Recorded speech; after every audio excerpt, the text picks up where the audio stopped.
Hello everybody and welcome back to my channel. This is Wendy and today we're going to make some jollof rice. So I've already cut my onions and I've already had my meat rinsed thoroughly.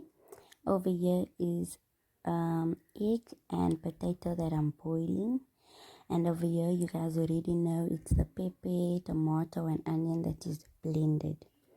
Over here you can see it's my rice. My rice is already rinsed thoroughly and it's just soaking. So here I have marinated my meat with some curry powder, mangi and salt. And I'm just going to add a little bit of onions just to have it nicely flavored and marinated. Because we are going to fry our meat today, guys. So I'm just preparing my oil so I can add my meat into the pot. So over here the meat has been in the oil. Over here I've added my rice and water and salt. And I'm also going to add some jollof spice into this pot where it's boiling. You see, I've added the jollof spice to the rice that's boiling. That is why that's the color. I know you guys think I'm doing this wrong, but don't worry, just look.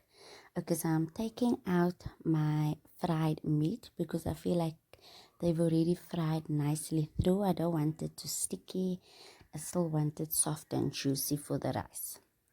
So I'm taking it from the oil. There we go. So that is the oil. And I'm going to add I'm adding my my pepper, tomato and onion blended into the pot. And I'm just checking that my fire temperature is better. Okay, over here I've added my potato. I know you guys think I'm doing this wrong, just watch. I've added potato to the gravy just so to make sure my potato absorb the flavor. Okay, so now this is the important part. You're first going to put, once everything is done, you're going to put your rice, which is already boiled, into a pot, a small little bit, only one layer, and then you add your gravy.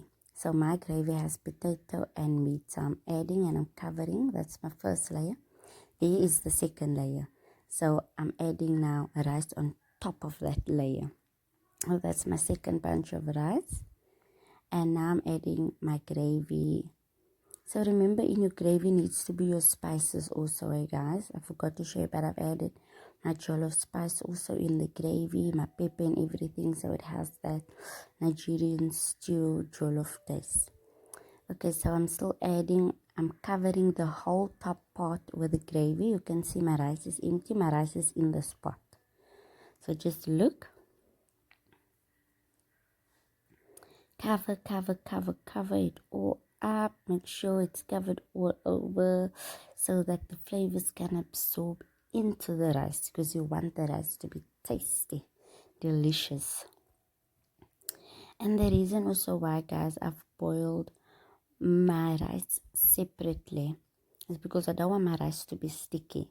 So I've had my rice thoroughly rinsed. It's completely rinse before I've even started to boil it. And I've added my jollof spice to the boiling rice so that every rice has its jollof taste. Okay, so remember I boiled eggs, right? This is the egg. So the eggs I'm also putting at the top of my layer. And there's the last little juice from the gravy. So that's the eggs that I put on top. And I'm just going to sprinkle a little bit of dried parsley. If you have mint leaves or whatever, parsley, I usually use dry parsley. I'm just putting on dry parsley to make it look nice. This you don't need to do it. All it's optional. But I just put it on to make it look nice. And I will leave it to cook. Please make sure your fire or your pot is on medium high, and not high and not low, just medium. You see it's still boiling a bit, so I'm just leave that to cook and just see now. Oh, it's hot. Let me get something. You see, so it's cooking nicely through. I think I've cooked it for about 20 minutes because there's still lots of oil, you see. So I'm still gonna leave it to cook. So I'm just gonna leave it to cook. I'm not stirring my pot. I don't stir your pot. All I did was just make a hole to see how far the oils are still from my gravy. Okay, yeah, I've stirred it a bit, but just look, guys, look at my rice. It's flavorful. All the flavor has absorbed deep into my rice. It's delicious. Look at the color, is perfect. My rice is non-sticky. It's not sticky at all. This rice is the best I've ever tasted in my whole life. So remember, guys, to leave it to cook for about 20 minutes. You don't need to use the egg. You don't need to use potato. I use egg and potato because that is how we like it at home. Some people add some vegetables to it as well. We don't add vegetables. We only add vegetables to fried rice. So this is jollof. So we just have our egg. Thank you guys for watching. Bye.